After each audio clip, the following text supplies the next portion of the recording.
সবাইকে স্বাগত জানাচ্ছি বিডিভিউজে। আপনাদের সাথে আছি আমি সুস্মিতা দাস। বাংলাদেশকে ঘিরে যে নতুন ভূরাজনৈতিক ও সামরিক বাস্তবতা দ্রুত তৈরি হচ্ছে তার বিচ্ছিন্ন ঘটনা নয়, বরং একটি বৃহত্তর আঞ্চলিক রূপান্তরের অংশ। ভারত সীমান্ত ঘেঁষে আসাম, উত্তর দিনাজপুর ও বিহারে ৩টি নতুন সেনাঘাঁটি তৈরি করছে। পশ্চিমবঙ্গের হাসিমারা বিমান ঘাঁটিতে S-400 আকাশ প্রতিরক্ষা ব্যবস্থা, রাফালে ও মিগ যুদ্ধ বিমান মোতায়েন করেছে এবং স্বাধীনতার ৭৮ বছর পর মিজোরামে পুনরায় মিজো টেরিটোরিয়াল আর্মি ব্যাটালিয়ন গঠন করছে।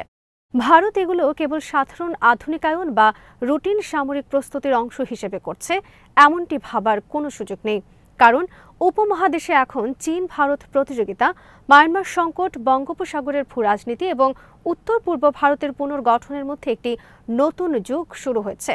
এর সঙ্গে সরাসরি যুক্ত হয়ে বাংলাদেশের দক্ষিণ পূর্ব সীমান্তে রাখাইনে এক নতুন দ্রুত তীব্রতর হয়ে ওঠা বহুমাত্রিক যুদ্ধ এগিয়ে আসছে। বাংলাদেশে এর সম্ভাব্য প্রভাব নিয়ে দেশব্যাপী তেমন কোনো গুরুতর আলোচনা নেই, অথচ এই প্রভাব অত্যন্ত গভীর হতে পারে। এর সঙ্গে যুক্ত হচ্ছে পার্বত্য চট্টগ্রামের জটিল পরিস্থিতি, যা ক্রমান্বয়ে গভীর সংকটের দিকে যাচ্ছে। একই সঙ্গে উত্তর পূর্ব ভারতের 7 রাজ্য আসাম, মেঘালয়, মিজোরাম, ত্রিপুরা, নাগাল্যান্ড, অরুণাচল ও মণিপুর দ্রুত এক নতুন অভিন্ন পরিচয় ও জাতীয়তাবাদের দিকে অগ্রসর হচ্ছে, যা দিল্লির নতুন কৌশলের সঙ্গে মিল রেখে পুরো অঞ্চলকে পুনর্গঠনের দিকে ঠেলে দিচ্ছে। বাংলাদেশ ঘিরে ভারতের বহুমাত্রিক নিরাপত্তা হুমকির কিছুটা জানাচ্ছেন ওয়াহিদ ফারুকে।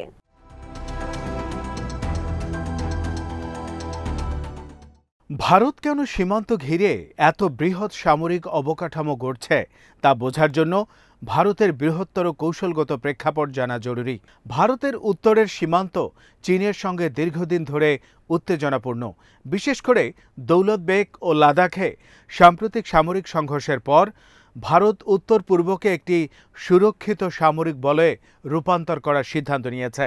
ভারতের ধারণা অনুযায়ী চীন ভবিষ্যতে অরুণাচল প্রদেশকে ঘিরে আরও আগ্রাসী হতে পারে, তাই আসাম, সিকিম, পশ্চিমবঙ্গ ও উত্তর পূর্ব প্রতিরক্ষাকে শৃঙ্খলে পুনর্গঠন করা হচ্ছে। নতুন 3টি সেনাঘাঁটি বাস্তবে উত্তর পূর্বে দ্রুত প্রতিক্রিয়াশীল সামরিক ক্ষমতা তৈরি করবে, যা চীন এবং মিয়ানমারের দুই দিকেই প্রয়োগযোগ্য।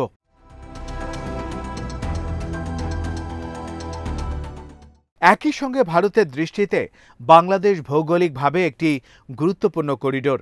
শিলিগুড়ি করিডোর বা চিকেন নেক অত্যন্ত সংকীর্ণ হওয়ায় উত্তর পূর্বকে বাকি ভারতের সঙ্গে সংযুক্ত রাখতে বাংলাদেশের ভৌগোলিক স্থিতিশীলতা ভারত অনেক গুরুত্ব দিচ্ছে। কিন্তু ভারত স্থিতিশীলতার পারিপার্শ্বিক সংজ্ঞাকে শুধু বন্ধুত্বের ভেতরে সীমাবদ্ধ রাখছে না, বরং সেই স্থিতিশীলতা নিয়ন্ত্রণ ও প্রভাবের মাধ্যমে নিশ্চিত করতে চায়। তাই বাংলাদেশ সীমান্তে সেনা ও বিমান সক্ষমতা বাড়ানোর পেছনে ভারতের দূরদর্শী কৌশলগত লক্ষ্য রয়েছে।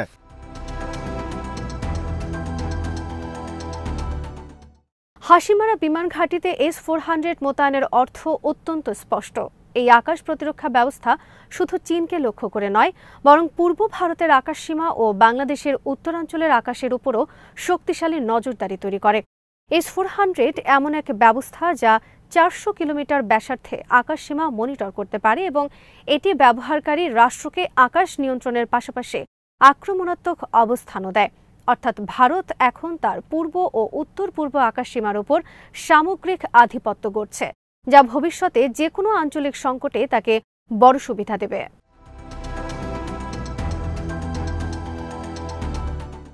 মিজোরামে মিজো টেরিটোরিয়াল আর্মির পুনর্গঠন আরেকটি কৌশলগত পদক্ষেপ।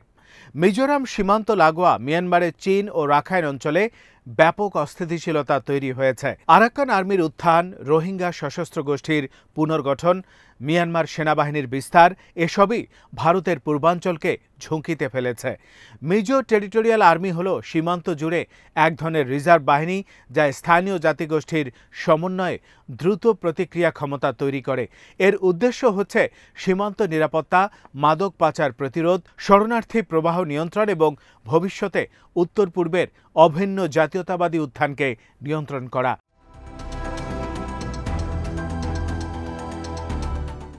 ভারত গভীরভাবে বুঝে গেছে যে মিজো, কুকি, নাগা জাতিগোষ্ঠীগুলো এখন আগের তুলনায় সাংস্কৃতিকভাবে অনেক বেশি যুক্ত। এই ঐক্য যদি একসময় রাজনৈতিক রূপ নেয় তবে দিল্লির জন্য এটি বড় চ্যালেঞ্জ হবে।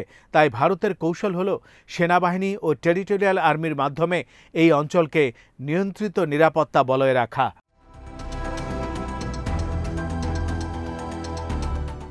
এদিকে রাখাইনের নতুন যুদ্ধ এক নতুন মাত্রা যোগ করেছে। আরাকান আর্মি যখন রোহিঙ্গা অধ্যুষিত উত্তর রাখাইন দখলে অগ্রসর হচ্ছে তখন মিয়ানমার সেনাবাহিনী পশ্চিম সীমান্তে দ্রুত সংকুচিত হচ্ছে। এই পুরো যুদ্ধ বাংলাদেশের দক্ষিণ পূর্ব সীমান্তের দিকে এগিয়ে আসছে, যা বাংলাদেশের জন্য অত্যন্ত গুরুতর ঝুঁকি তৈরি করছে। প্রথমত, নতুন করে রোহিঙ্গা আগমন ঘটতে পারে, যা বাংলাদেশ সামাল দিতে পারবে না। দ্বিতীয়ত, রোহিঙ্গা ও অন্যান্য সশস্ত্র গোষ্ঠীর মধ্যে ক্ষমতার লড়াই আরও জটিল আকার নেবে এবং এর ঢেউ সরাসরি কক্সবাজার ও পার্বত্য চট্টগ্রামে পৌঁছে যাবে।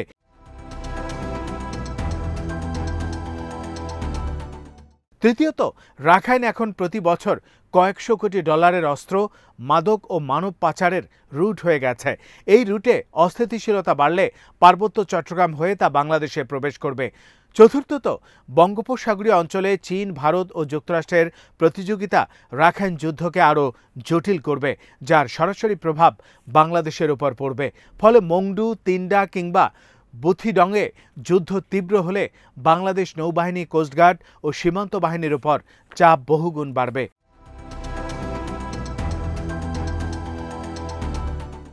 পার্বত্য চট্টগ্রামের পরিস্থিতি এমনিতেই নাজুক। এখানে দীর্ঘদিনের রাজনৈতিক অচলাবস্থা, দলাদলি, ভূমিবিরোধ, সশস্ত্র গোষ্ঠীর দ্বন্দ্ব এবং রোহিঙ্গা পাচার সব মিলিয়ে একটি গভীর সংকট সৃষ্টি হয়েছে। নতুনভাবে রাখাইনের যুদ্ধ এই সংকটকে আরও উস্কে দিতে পারে।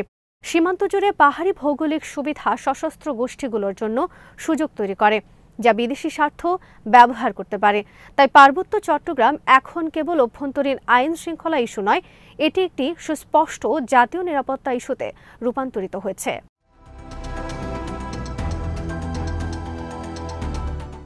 উত্তর পূর্ব ভারতের 7 রাজ্যের নতুন অভিন্ন পরিচয় তৈরিও বাংলাদেশের জন্য নতুন বাস্তবতা। দিল্লির পরিকল্পনা অনুযায়ী উত্তর পূর্বকে একটি একক অর্থনৈতিক, সাংস্কৃতিক ও সামরিক বলয় বানানো হচ্ছে।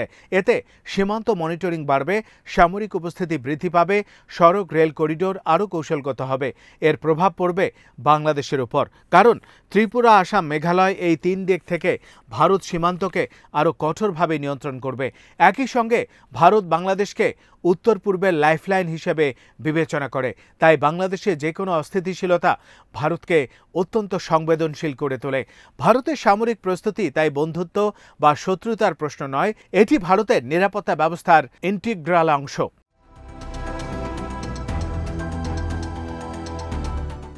বাংলাদেশের জন্য এর অর্থ হল দেশের চারপাশে ভূরাজনৈতিক চাপ আগামী বছরগুলোতে বহুগুণ বাড়বে। পূর্বে মিয়ানমার, পশ্চিমে ভারত, উভয় দিকে বড় সামরিক ও রাজনৈতিক পরিবর্তন ঘটছে। রাখাইনের যুদ্ধ, শরণার্থী, অস্ত্র পাচার, মানবিক সংকট সব দিক থেকেই বাংলাদেশকে চাপের মুখে ফেলবে। পার্বত্য চট্টগ্রাম আরও সংবেদনশীল হয়ে উঠবে। সীমান্তে সামরিক নজরদারি বাড়াতে হবে, আকাশ প্রতিরক্ষা ও ড্রোন সক্ষমতা দ্রুত উন্নত করতে হবে, কূটনৈতিক ভারসাম্য বজায় রাখতে হবে এবং অভ্যন্তরীণ নিরাপত্তাকে পুনর্গঠন করতে হবে।